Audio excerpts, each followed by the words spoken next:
Apa kabar semuanya Bapak Ibu? Alhamdulillah. Karena Allah kita bertemu. Cakep dong. Karena Allah kita bertemu. Karena ukhuwah jangan berpisah. Kepada Rasulullah kita rindu. Semoga Allah turunkan berkah. Hafal Bu? Hafal nggak tadi? Karena Allah kita bertemu. Karena ukhuwah jangan berpisah. Kepada Rasulullah kita rindu. Semoga Allah turunkan berkah. Amin ya Rabbal alamin. Wajib kita bersyukur kepada Allah Subhanahu wa taala karena nikmat Allah teramat banyak, pasti kita tak mampu untuk menghitungnya. Oleh karena itu, ekspresikan rasa syukur kita dengan kita lawaskan kalimat thayyibah ringan diucapkan, berat dalam timbangan, akan mengantarkan diri kita meraih ridhonya Allah Subhanahu wa taala. Subhanallah walhamdulillah wala ilaha illallah wallahu akbar wala haula wala quwwata illa billahil aliyil azim. Kepada Nabi Muhammad kita bersolawat, mencintainya, mengamalkan tuntunannya yaitu Al-Quran dan As-Sunnah, agar kita bahagia selamat dunia dan akhirat. Amin Allahumma amin. Kita menyimak tadi luar biasa sambutan dari Ketua DKM. Itulah materi saya, udah diborong sama beliau. Jadi kalau begitu Pak RW, izinkan saya menyampaikan wasiat singkat, tepat, memikat, manfaat, insya Allah pulang bawa berkat. Betul ya Ustadz? 1 jam atau setengah jam? Sebab ada lanjutan acara nanti, masya Allah. Baik, saya melihat di sini pecinta Rasulullah semua ini. Sholawat yang dibaca menggetarkan hati kita. Ayo kita ulangi kembali. Ya Rasulullah.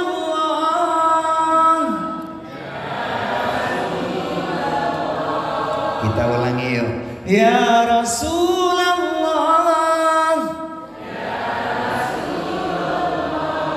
Ya Habiballah.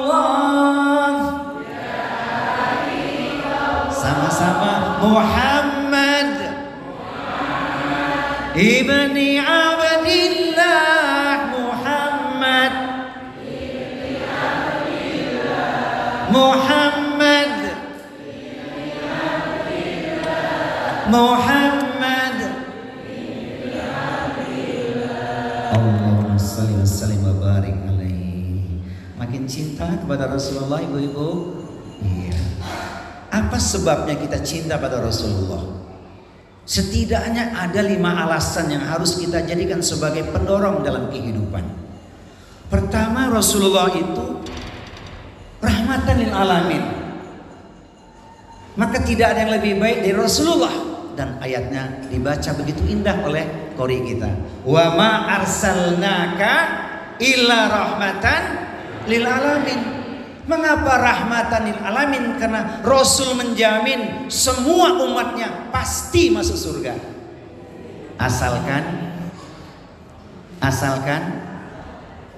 mengikutinya. Kullu ummati yadkhulunal jannah illa man aba. Semua umatku pasti masuk surga, kata Rasulullah, kecuali yang tak mau atau enggan. Maka sahabat bertanya pada beliau, ya Rasulullah, siapa sih yang nolak masuk surga? Rasul mengatakan, man ata'ani dakhalal jannah wa man asani faqad aba. Yang ikut aku pasti masuk surga, yang tak mau itu yang enggan masuk surga, menolakku. Saya lihat di sini insyaallah calon-calon ahli surga semua ini. Amin ya rabbal alamin. Jadi Rasulullah rahmatan lil alamin. Yang kedua, Rasulullah itu kan khatamun nabiyyin. Quran surat Al-Ahzab surat yang ketiga ayat 40 itu penutup para nabi-nabi. Namun anehnya hampir di setiap zaman ada saja yang ngaku sebagai nabi alias nabi palsu. Dari mulai seorang Lia Eden, Musadek, Nanang, yang terakhir seorang yang ngaku nabi dari lereng gunung Lawu, namanya Sutarmin. Kan gak enak salawatnya, sallallahu ala Sutarmin.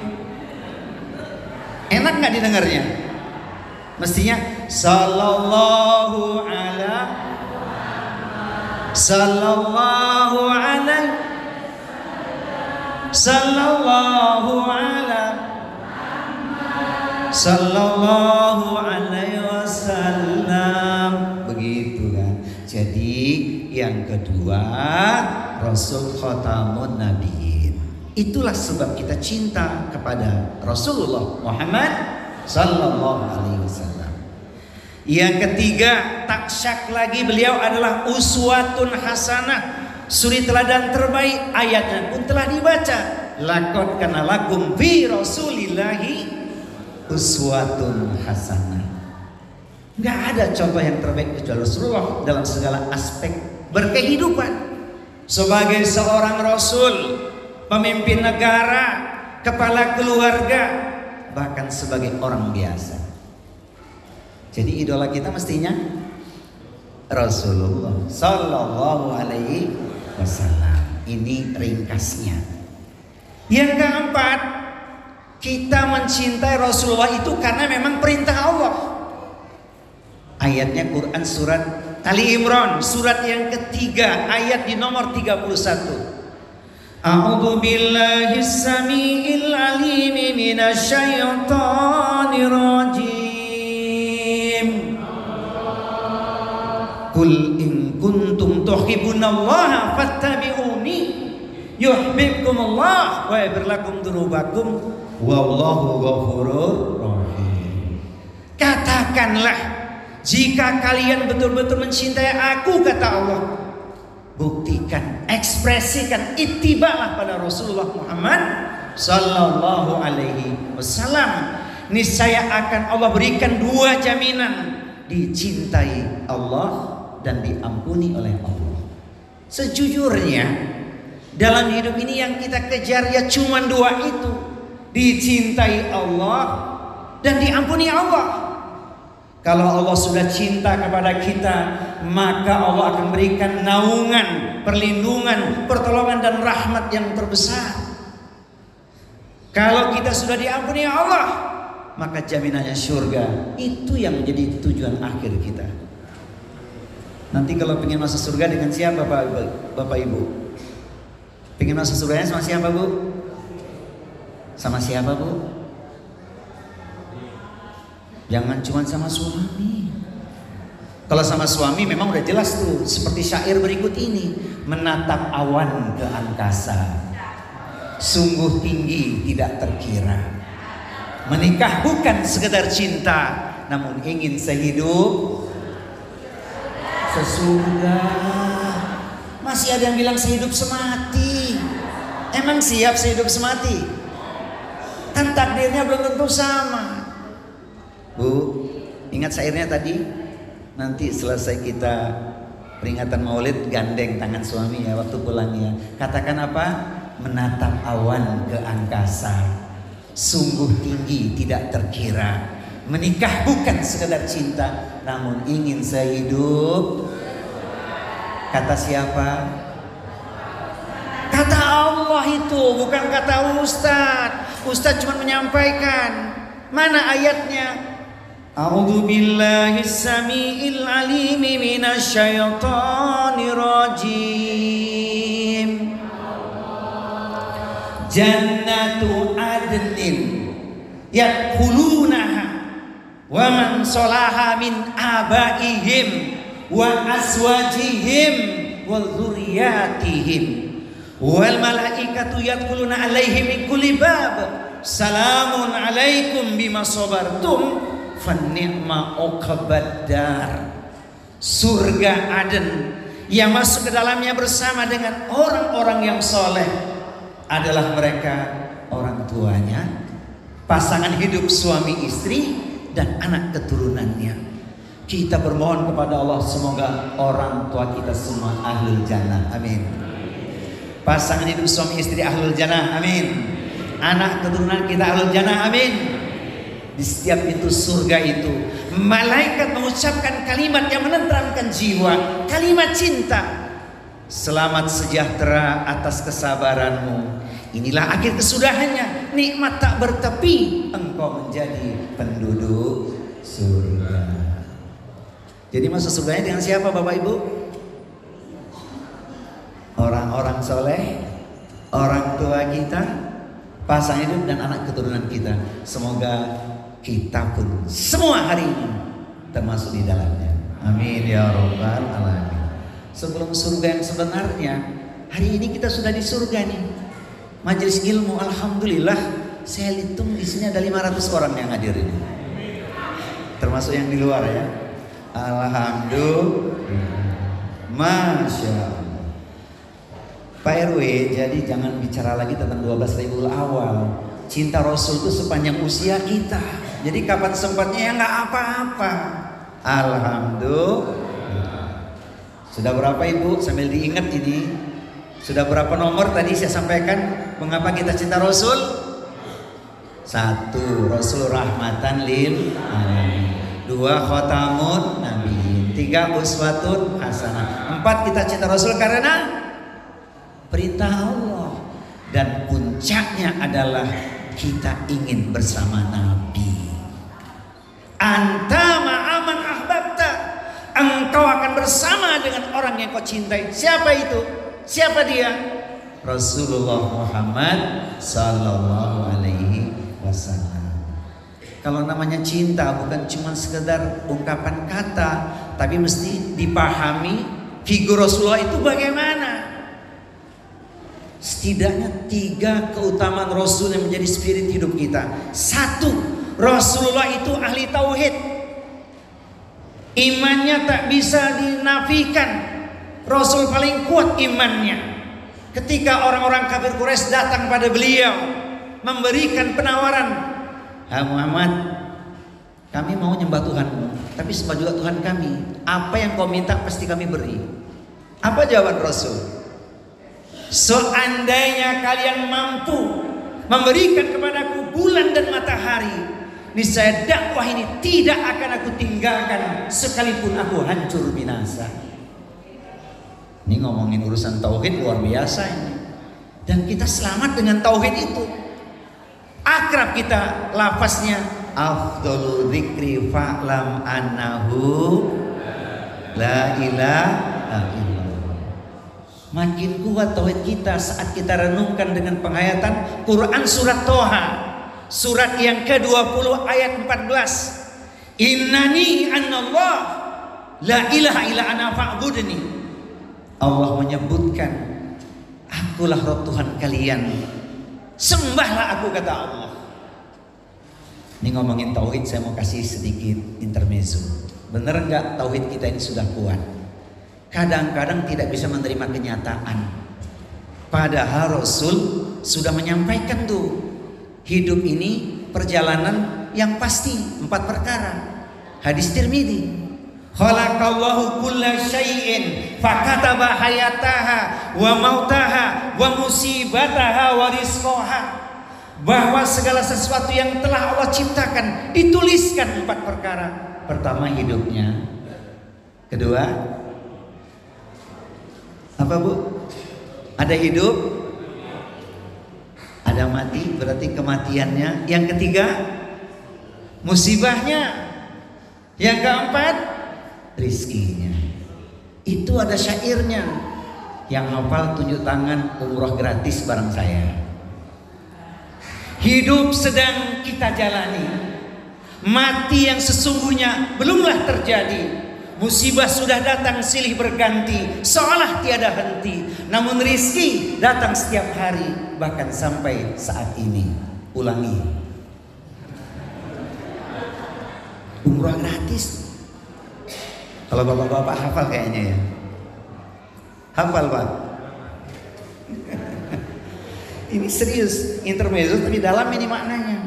Saya ulangi ya Bu ya. Jadi jangan berkeluh kesah. Hidup sedang kita jalani. Mati yang sesungguhnya belumlah terjadi. Musibah sudah datang, silih berganti, seolah tiada henti. Namun rizki datang setiap hari sampai saat ini. Sudah hafal Bu? Nanti diklik ya, Anwar Zufri, subscribe channelnya. Tapi untuk jamaah yang hadir, umroh tetap ada diskonnya, jangan khawatir. Ini bukan promosi, cuma berkabar saja. Kapan mau umrohnya Bu? Oktober, November, Desember? Tayyib. Kami satu grup dengan Ustadz Khalis Basuno, pembimbing di salah satu travel, pembimbing ibadah umroh. Insya Allah ya, kita punya kesempatan. Saya mendoakan yang hadir Allah berikan keluasan rezeki. Amin ya robbal. Mohon maaf ya Pak Haji ya, kelepasan. Tayyib, jadi Rasul ahli tauhid, imannya gak bisa dibeli. Hari ini ketika seorang mukmin miskin iman, apa yang terjadi? Jatuh pada kekufuran. Kadal fakru ayakuna kufran. Hampir-hampir karena kemiskinan seorang tanggal akidahnya. Hati-hati, iman tak bisa dibeli. Maka kita bermohon pada Allah, akhir hayat nanti yang terucap lafaz La ilaha illallah. Man akhiru kalamihi la ilaha illallah dakhalal jannah.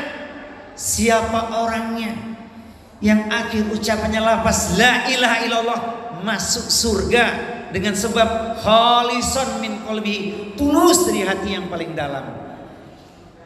Sekali lagi, akhir hayat kita insya Allah bisa mengucap lafaz la ilaha illallah. Yang pertama. Yang kedua, benar cinta Nabi itu, figur Rasul itu seperti apa? Rasul itu ahli ibadah. Suatu hari Aisyah bertanya pada beliau, ya Rasulullah, engkau ini kan maksum, sudah pasti masuk surga, tidak ada dosa bagi dirimu, tapi sholat malammu itu hampir semalam suntuk hingga kakimu bengkak-bengkak. Kulihat di sini banyak juga yang kakinya bengkak nih. Bengkaknya kenapa Pak?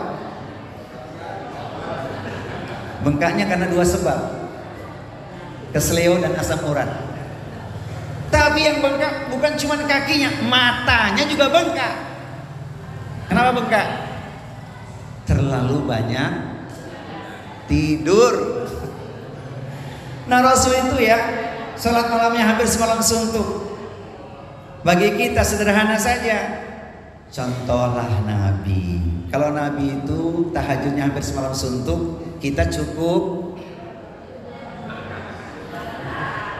11 rakaat saja. 8 tahajud, 3 witir. Nah kalau ngomongin ibadah Nabi ini kan gak ada bandingan. Sebenarnya bagi kita, mumpung ini kita bicara cinta Rasul, idealnya satu hari semalam itu kita sholat 50 rakaat. Ayo kita hitung Bapak Ibu. Sholat fardu berapa rakaat? 17 rakaat. Qobliyah ba'diyah 12, 29. Tahajud witir 11 rakaat. Sudah berapa? 40. Iya kan? Duhanya berapa Bu? 8. Wih 8 kerennya itu. Dahsyat itu, Masya Allah. Biasanya katakan jangan 2 lah, 2 itu baru sedekah untuk tubuh kita. 4 ya, 44. Kurang berapa? 6. Syukril wudhu, tahiyatul masjid, sholat sunnah mutlak. Jadi 50 rakaat itu dalam sehari insya Allah dikerjakan ringan, enteng, gampang atau mudah? Pakai insya Allah enggak? Insya Allah enteng, gampang dan mudah. Kan cinta Rasul itu.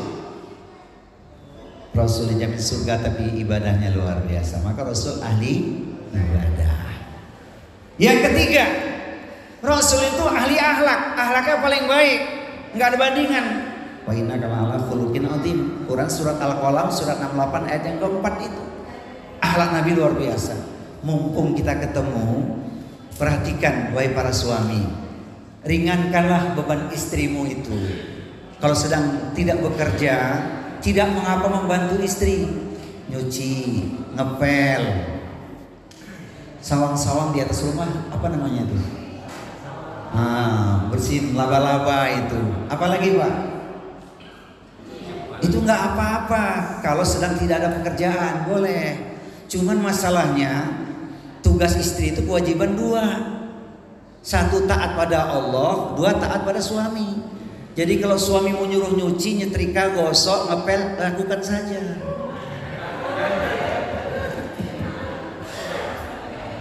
Bu, kan pengen masuk surga ya nggak? Istri solehah itu kan 4 kriterianya ya.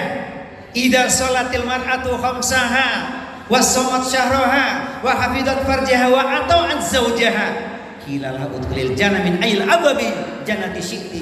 Ketika seorang istri telah melakukan 4 hal. 1. Salat yang 5 waktu dia jaga. 2. Puasa di bulan Ramadan, puasa sunnah, minta izin sama suami. Yang ketiga, menjaga kesucian atau kehormatan dirinya. Yang keempat, taat kepada suaminya. Jadi suami masih disuruh nyuci enggak? Bu, suami mesti disuruh nyuci enggak? Aman ya Pak? Masya Allah, alhamdulillah. Ini akhlak Nabi yang luar biasa. Terus akhlak Nabi yang gak ada bandingan itu, beliau sangat pemaaf. Ketika sedang sholat, ruku, dituang kotoran di punggung beliau itu, beliau tidak marah. Masih banyak kisah yang menunjukkan Nabi itu sangat pemaaf. Saat ke Taif, dilempari batu berdarah-darah, malaikat turun bertanya pada beliau, apakah engkau ingin aku jungkir balikan bumi Taif? Nabi mengatakan apa? La, Allahumma hdihim fa innahum la ya'lamun. Tidak, ya Allah berikanlah mereka hidayah karena mereka tidak mengetahui. Saya mau nanya Bapak Ibu sekalian, memaafkan itu prakteknya, Bapak Ibu, memaafkan orang itu prakteknya ringan, enteng, gampang atau mudah? Bu, memaafkan orang itu prakteknya ringan, enteng, gampang atau mudah? Jangan bilang susah. Saya lihat nih kalau sarapan pagi rata-rata makan nasi uduk ini. Yang sering makan nasi uduk pasti pemaaf dia. Serius. Kata Pak RW, sarapan nasi uduk lauknya bakwan. Sambil duduk banyak zikiran. Karena kita sudah lama berteman, kesalahanmu pasti kumaafkan. Buat apa menanam padi kalau tanahnya kering dan gersang? Buat apa kita saling membenci? Tumbuhkan cinta dan kasih sayang. Bu, hafal nggak Bu? Mengapa kita memaafkan? Karena samudra pahala akan kita raih. Jadi yang masih menyimpan dendam nih, tidak nyontoh akhlak Nabi. Nabi itu pemaaf. Saya nukilkan 3 ayat resep memaafkan siapapun yang zolim kepada kita. Yang pertama Quran surat Al-A'raf, surat 7 ayat nomor 199. A'udzu billahi samii'il 'aliim minasyaitonir rajim. Khudil afwa wa'mur bil urfi wa'rid 'anil jahilin. Jadilah engkau pemaaf, seru orang kepada yang ma'ruf dan jangan pedulikan orang-orang yang bodoh. Gimana Bu? Sudah mulai bisa memaafkan orang? Sudah mulai bisa? Masih ganjal Ustadz? Ayat yang kedua, perhatikan firman Allah Subhanahu wa taala, Quran surat Asy-Syura, surat yang ke-42 ayat di nomor 40. Wa jazaa'u sayyi'atin sayyi'atun mithluha faman 'afa wa aslaha fa ajruhu 'ala Allah innahu la yuhibbudz dzalimin. Balasan sebuah perbuatan buruk atau kezaliman adalah perlakuan yang setimpal. Boleh kita membalas kezaliman orang? Boleh, asal setimpal. Pertanyaannya Bapak Ibu sekalian, kalau ngebalas orang itu bisa sama atau lebih? Kata orang Betawi apa ya? Ente jual, aneh borong. Iya enggak? Maka barang siapa yang dizolimi, kemudian dia memaafkan orang yang menzoliminya, pahalanya dijamin oleh Allah. Sesungguhnya Allah tidak suka kepada orang-orang yang berbuat kezoliman. Quran surat apa tadi Bu? Surat Asy-Syura, surat 42 ayatnya nomor 40. Yang ketiga, ini yang luar biasa. Kalau nggak memaafkan juga sih kata Bang Haji terlalu. Quran surat Ali Imran, surat 3 ayat di nomor 159. Fabima rahmati minallah lintalahum walau kunta faddan ghalidhal qalbi lam fadu min khalik fa'fu anhum wastaghfir lahum wasyawirhum bil amri fa idza azamta fatawakkal 'ala Allah innallaha yuhibbul mutawakkilin. Berkat rahmat Allah engkau berlaku lemah lembut, maka lembutkan hati. Setelah itu maafkan, doakan agar dia dapat ampunan. Enggak selesai juga bermusyawarah, tak selesai juga bertawakal kepada Allah. Allah cinta kepada orang-orang yang bertawakal atau berserah diri. Kata Pak Haji Ato, ada syairnya tuh Bu, supaya lebih mudah memaafkan. Syair beliau khas tuh ya. Kulihat langit warnanya biru, ranting jatuh di atas batu. Sudah kumaafkan kesalahanmu, jangan katakan tiada maaf bagiku. Cakep dong. Hafal nggak? Masya Allah. Ini kata Pak Erwin sampai jam 11 doang loh ini. Padahal masih panjang ini. Taib. Jadi Rasul itu ahli apa Bu? Ahli akhlak. Jadi 3 usul itu, akidah atau tauhid, 2 ibadah, 3 akhlak. Sekarang buktikan tuh cinta kita pada Rasulullah itu dengan apa? Dengan amalan. Ini amalannya banyak nih. Tapi saya mau kasih selain pandang dulu deh. Identitas yang ngaku umat Rasulullah itu seperti apa? Benar nggak kita umat Rasulullah? Quran surat Al-Fath surat 48 ayat terakhir 29. Tidak saya terangkan panjang lebar, cuma sekedar diingat saja. Yang pertama, asyidda'u 'alal kufar, bersikap tegas pada orang kafir. Maka jangan ragu mengatakan aku muslim, lakum dinukum waliyadin. Pasti.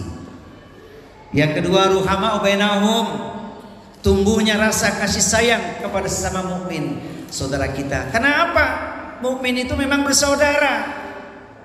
Ibu-ibu punya syair nggak Bu dalam bersahabat? Punya nggak Bu? Bu RW ada nggak Bu RW? Bu RW hadir nggak? Mana Bu RW di luar? Oh di depan. Bu RW punya syair Bu? Ada syairnya ya? Syairnya begini: komunikasi lewat udara, walau dengan media WA. Bersahabatlah lillahi ta'ala agar kelak kita bersama di surga. Kelas.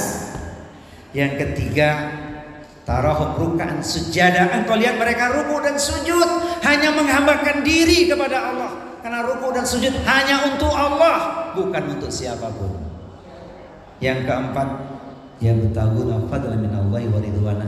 Mereka mencari keridhaan Allah dalam segala aspek kehidupannya. Yang dikejar ridhonya Allah. Nomor 1 ridho Allah dulu, baru ridho yang lainnya. Dan yang kelima, umat Rasulullah itu adalah simahum fi wujuhihim min athari sujud. Ada bekas tanda sujud, bukan tanda hitam di jidatnya saja, tapi perilakunya, akhlaknya mulia. Tutur katanya terjaga. Wa qulu linnasi husna, bertutur katalah yang baik kepada manusia. Hati-hati ya, ucapan itu bernilai. Sebab kalau ucapannya keras, bisa menjadikan hati makin keras juga. Maka ada ungkapan, jika pisau lukai jari, banyak obat penghilang nyeri. Namun jika lidah lukai hati, hendak kemana obat dicari. Hafal nggak Pak? Saya ulangi ya Bu ya. Jika pisau lukai jari, banyak obat penghilang nyeri. Namun jika lidah lukai hati, hendak kemana obat dicari. Tak ada di klinik, tak ada di apotik, tak pula ada di toko besi. Adanya lewat silaturahmi. Kelas. Nah sekarang ini bukti beneran nih. Tadi identitas sudah 5 sebagai umat Rasulullah. Saya nukilkan 5 juga wasiat Rasulullah. Kalau 5 wasiat ini kita amalkan, kita akan selamat dunia akhirat. First, yang pertama, la tusyrik billah wa in kutilta au khurikta. Jangan engkau sekutukan Allah sekalipun engkau dibunuh ataupun engkau dibakar. Ini ngomongin syirik bukan sekedar syirkul akbar. Nyembah selain Allah udah pasti itu. Ancamannya berat neraka. Innahu may yusyrik billah faqad haramallahu alaihil jannah wa ma'ahu nar wa ma lidzalimina min ansar. Siapapun yang menyekutukan Allah tempatnya pasti di neraka, haram bagi dirinya surga, dan tak ada seorang pun yang akan mampu menjadi penolongnya. Bukan sekedar itu, syirkul akbar kita selamat, tapi yang kurang selamat biasanya syirkul asghar. Apa Bu syirkul asghar? Ibadah yang ditujukan bukan untuk Allah. Karena apa? Munculnya riya dan sum'ah berujung dengan ujub dan kesombongan. Maka hati-hati kalau beramal, luruskan niat karena Allah. Kan kita sudah berikrar tuh. Qul inna sholati wa nusuki wa mahyaya wa mamati lillahi rabbil alamin. Katakanlah sesungguhnya sholatku, ibadahku diluaskan, pertemuanku, pernikahanku, talabul ilmiku, aktivitasku, bahkan hidup dan matiku, semua aku persembahkan untuk Allah Rabb semesta alam. Quran surat Al-An'am surat 6 ayat 162. Ingat itu lurusnya niat. Yang sering hangus amalan kita karena apa? Kecewa dengan celaan orang. Pernah nggak Bapak Ibu nolong orang kemudian kecewa? Kelihatannya sering nih. Orang yang kita tolong memang mengecewakan kita. Ikhlasnya habis setelah itu. Muncul kalimat apa? Nyesel nolong kamu. Padahal nggak perlu itu kita ucapkan. Apapun yang kita buat pasti kembali untuk diri kita. Yakin aja. Jangan kalah dengan syair bunga mawar. Masih ingat Pak syair bunga mawar? Bunga mawar memang berduri. Cakep dong. Bunga mawar memang berduri, namun sedap dipandang mata. Orang takwa punya bukti menebar kebaikan dimanapun dirinya berada. Jadi nggak ragu berbuat baik walaupun dikecewakan orang. Luruskan niat. Dipuji alhamdulillah, dicela orang alhamdulillah ala kulli hal. Segala puji bagi Allah. Saya melihat di sini semua wajah-wajah orang ikhlas di sini. Kelas, waktunya pendek banget ini. Yang kedua wasiat Rasul. Saya ulangi lagi wasiat Rasul. Karena ini jalan selamat kita, ibadah yang tidak bisa diwakilkan. Rasul mengatakan, wala tatrukan sholatan maktubatan muta'ammidan.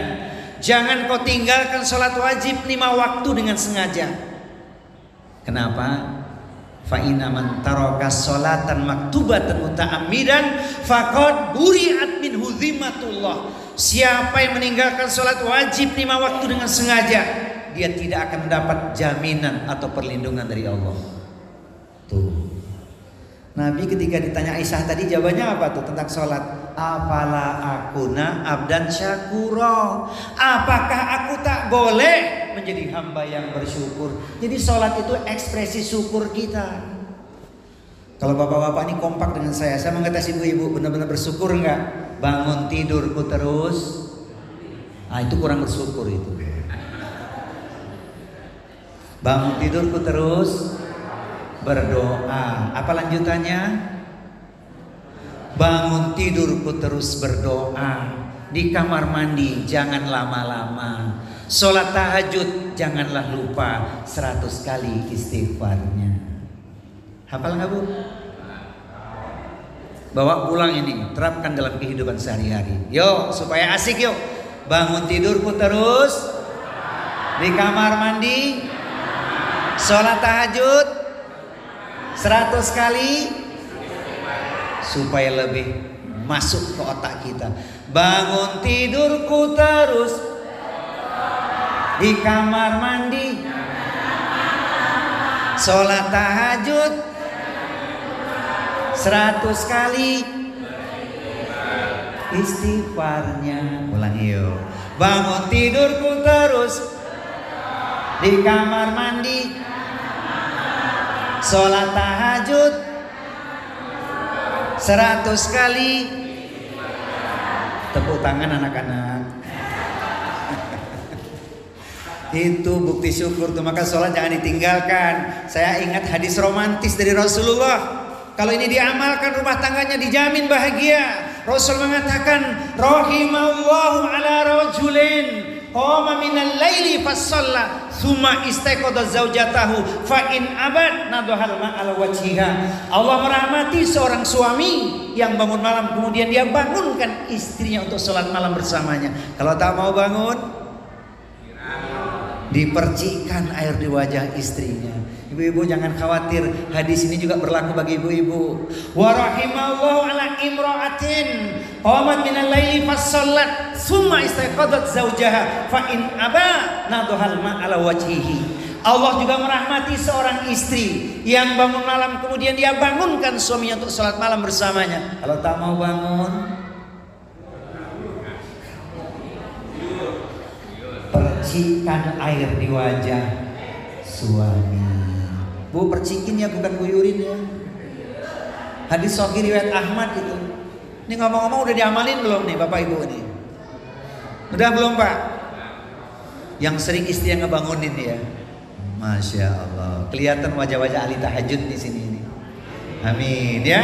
Malam yang indah, pagi yang cerah, hati bahagia tak pernah resah. Senang dan susah, alhamdulillah, karena tahajud sudah menjadi jalan kita beribadah. Masya Allah. Jadi wasiat yang kedua adalah urusan sholat. Alhamdulillah sih jamaah di Urwatul Muslimin ini dahsyat ya. Harapan Ketua DKM sholat Jumat dan sholat subuhnya jamaahnya sama ya. Bisa kalau ada amplopnya. Insya Allah ya. Kelas yang ketiga, ini perhatikan untuk kita semua, hati-hati karena kita posisinya sama. Mau kakek, mau nenek, mau ayah, istri dan anak, kedudukannya sama ini. Karena kita tetap anak bagi orang tua kita. Rasul memberikan peringatan keras. Wala ta'uqanna walidaika wa in amaraka an tahruja min ahlika wa malika. Jangan sekali-kali durhaka pada orang tuamu. Kenapa? Ikopnya langsung disegerakan di dunia bagi orang yang durhaka pada orang tuanya. Hati-hati. Serius. Tapi yang berbakti pada orang tuanya, berkahnya pun kelihatan. Maka jangan heran kalau ada orang urusannya lancar, mudah, itu karena baktinya pada orang tua. Allah beri apa berkahnya? Rumah megah, mobil mewah, hektaran ladang dan sawah, investasi terus bertambah. Pendek kata semua serba indah dan wah. Apalagi Bu, dia punya rumah bertingkat, mobil mengkilat, uang berlipat, istrinya sehat.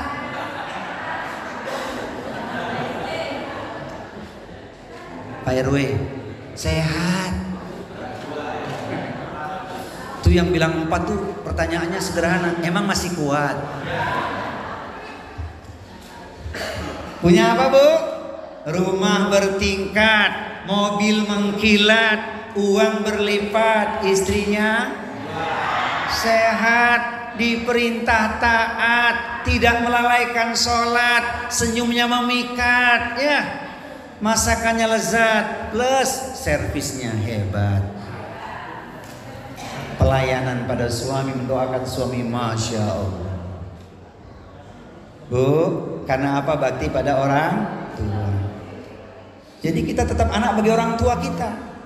Saya titip pesan karena ini ayatnya khusus. Wa qadara rabbuka alla ta'budu illa iyyahu wa bil walidaini ihsanan. Diwajibkan pada kalian untuk hanya menyembah Allah, tidak mempersekutukan dengan sesuatu apapun, dan berbuat ihsan, berlaku baiklah kepada orang tua. Saya mau nanya bapak-bapak, masih punya mertua Pak? Yang masih punya mertua mana, tunjuk tangan. Pak MC masih punya mertua nggak? Masih punya mertua nggak? Sudah nggak ada. Yang masih punya mertua siapa nih di sini? Ini jasa mertua jangan anggap kecil, besar jasa mertua itu. Ingat waktu engkau dinikahkan oleh mertuamu, aku nikahkan engkau dengan putriku dengan mas kawin. Apa dulu Bu mas kawinnya Bu? Bu, masih ada nggak mahar dari suami itu? Mas kawinnya masih ada nggak? Wih keren, ikhlas Bu. Suatu majelis saya tanya, Bu masih punya maharnya? Masih Ustadz, masih saya simpan itu. Karena sangat berkesan. Dia simpan itu mas kawinnya itu sebentuk cincin, dimasukkan ke dalam kotak perhiasan. Kotak perhiasannya dikunci, dimasukkan ke dalam lemari. Lemarinya dikunci, keluar kamar, kamarnya dikunci. Di ruang tengah ada pintu, pintunya dikunci. Keluar rumah pintu depan dikunci. Bahkan pagarnya pun dikunci. Dikasih gembok yang besar agar tidak mudah digergaji, sehingga tidak masuk seorang pencuri. Hafalin Pak. Yang masih nyimpan mahar nih ada Bu? Masih Ustadz, sebab nikahnya baru 10 tahun. Nah itulah bakti pada orang tua itu. Kalau orang tua kita sudah tidak ada, ingat, paman, om, tante, bibi itu orang tua kita itu. Sering dalam kehidupannya saat orang tua sudah tidak ada, mati obor. Nggak ada cerita om saya, kakek saya nggak kasih nasihat apa-apa. Itu yang jadi masalah itu. Falas. Ini panjang nih ngomongin orang tua ini. Intinya kita berharap semoga kita termasuk anak yang berbakti. Kata Bang Haji bener ya, kalau sudah tiada. Terasa apa Bu? Kalau sudah tiada. Stop.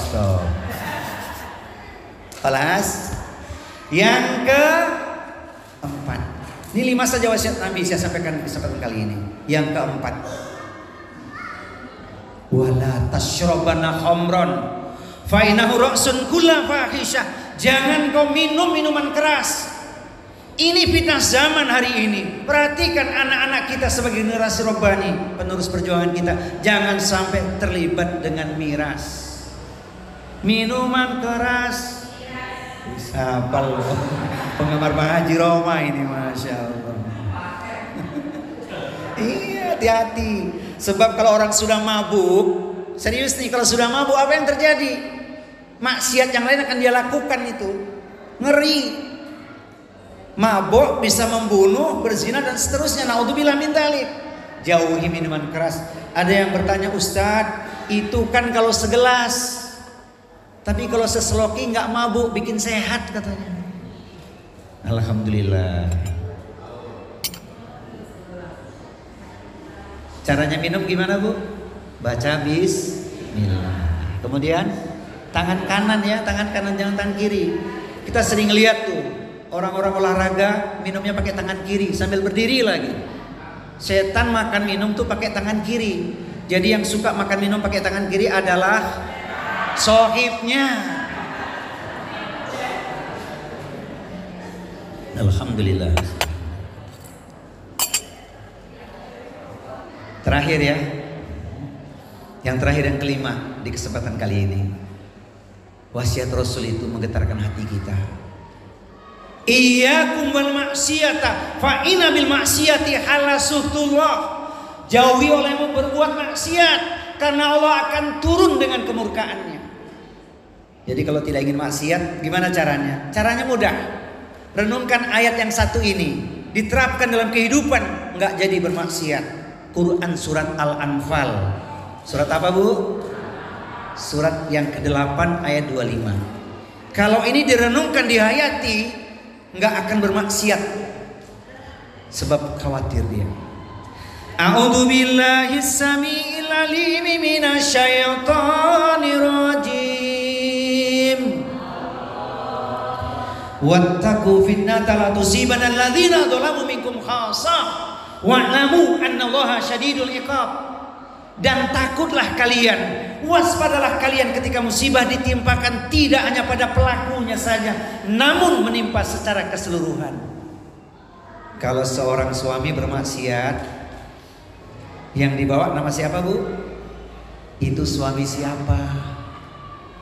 Itu ayahnya siapa? Itu jabatannya apa? Itu tinggalnya di mana? Kalau dia sudah kakek-kakek, itu kakeknya siapa? Banyak yang kebawa. Kalau pelakunya wanita, itu istrinya siapa? Itu emaknya siapa? Kalau sudah nenek-nenek, itu neneknya siapa? Perhatikan dampak buruknya mengenai diri, keluarga, lingkungan sosial masyarakatnya, bahkan lebih luas lagi. Kalau sudah penyakit masyarakat melanda, rusak negerinya. Allah ingatkan di Quran surat Ar-Rum, surat yang ke-30 ayat 41. Dhaharal fasadu fil bari wal bahri ma kasabat aydin nas liyudhiqum ba'dal ladzi amilu la'allahum yarji'un. Telah nampak kerusakan di darat dan di laut karena ulah tangan manusia. Maka Allah berikan peringatan. Dulu seorang Kiai Zainuddin MZ pernah mengatakan, itu baru persekot yang dialami siksa di dunia itu, baru DP. Kontannya di akhirat nanti berat. Kita menyaksikan berbagai musibah terjadi bukan karena faktor alam saja, karena perilaku manusia. Ada air membumbung tinggi, namanya tsunami. Ada gunung batuk, namanya erupsi. Ada bumi bergerak kencang tak beraturan, namanya gempa bumi. Ada kepulan asap di gedung pencakar langit, namanya kobaran api. Ada yang stres minum racun, namanya bunuh diri. Karena perilaku manusia. Maka kita berlepas diri, jangan sampai kita mengalami. Saya ulangi Bapak Ibu sekalian, di kesempatan kali ini, ingat 5 wasiat Nabi ya. Kalau ini kita perhatikan, kita waspadai, kita selamat dunia akhirat. 1, jangan melakukan perbuatan syirik, baik syirkul akbar maupun syirkul asghar. Yang kedua, jangan sampai kita meninggalkan sholat. Jangankan sholat fardu, sholat sunnah saja sudah menjadi kebutuhan kita. Karena sholat itu artinya solusi. Perbaiki sholatmu, Allah akan perbaiki hidupmu. Yang ketiga, jangan durhaka pada orang tua. Yang keempat, jangan minum minuman keras. Yang kelima, jangan melakukan maksiat. Kira-kira 5 larangan ini mudah dijauhi, ringan dijauhi, atau gampang dijauhi? Jawabannya apa, Pak? Insya Allah. Saya melihat di sini ahli takwa semua, amin. Menutup tausiah ini, karena sudah dapat isyarat dari MC sebelum kita tutup doa. Jadi hikmah Maulid Nabi itu mestinya mengantarkan kita semakin dekat pada Rabbul Izzati. Ada atharnya, ada manfaatnya. Walikulli ibadatin minal ibadati sahihah atharun bitakwini akhlaki qaimi biha. Setiap ibadah yang dilakukan dengan baik dan benar, niscaya akan memberikan pengaruh yang signifikan terhadap moral atau perbaikan akhlaknya. Jadi pulang peringatan Maulid makin apa, Pak? Makin takwa. Masya Allah. Makin takwa bukan makin takut sama mertua, makin takut kepada Allah. Ibu-ibu pulang Maulid makin takwa. Takutnya kepada Allah, bukan sama suami, takutnya kepada Allah. Makin mulia akhlaknya insya Allah. Satu hal yang tidak kalah penting, saya ingin menyampaikan hadis Nabi yang satu ini. Jangan mencukupkan dengan ibadah yang wajib saja, karena wajib itu sering kita ketinggalan. Sunnah Rasul begitu banyak. Nabi mengatakan dalam hadis Bukhari, hadis qudsi, wa ma yazalu abdi yataqarrabu ilayya bin nawafil hatta uhibbahu. Dan hambaku yang terus-menerus mendekatkan dirinya kepadaku dengan amalan-amalan sunnah, maka aku semakin mencintainya. Semoga kita pecinta sunnah Rasulullah sallallahu alaihi wasallam. Semoga Allah mudahkan langkah kita membangun keluarga Rabbani, bahagia dunia dan akhirat, insya Allah.